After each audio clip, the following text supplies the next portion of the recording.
பெரிய பாவம் என்னவென்று தெரியுமா?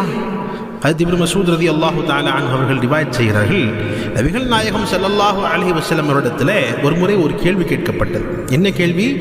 அல்லாஹ்விடம் எந்த பாவம் மிகப்பெரிய பாவம் என்பதாக கேட்கப்பட்டது. அப்போ ரசூல் ஸல்லல்லாஹு அலைஹி வஸல்லம் அவர்கள் ஒரு 3-4 பதில்கள் சொன்னார்கள். அதிலே ஒன்று ரசூல் ஸல்லல்லாஹு அலைஹி வஸல்லம் அவர்கள் சொன்னது என்னவென்று சொன்னால், உன் அண்டை வீட்டாரின் மனைவியுடன் நீ விபச்சாரம் செய்வது என்பதாக சொன்னார். அல்லாஹ் அக்பர். புகாரி ஷரீஃபில் பதிவாக இருக்கிறது. அதாவது உன் அண்டை வீட்டாரின் மனைவியுடன் நீ விபச்சாரம் செய்வது என்பதாக சொன்னாங்க. இது மிகப்பெரிய ஒரு நம்பிக்கை துரோகம். பக்கத்து வீட்டில் இருக்கக்கூடிய சகோதரருடைய மனைவியோடு தவறான தொடர்புகள் வைத்துக் கொள்வது,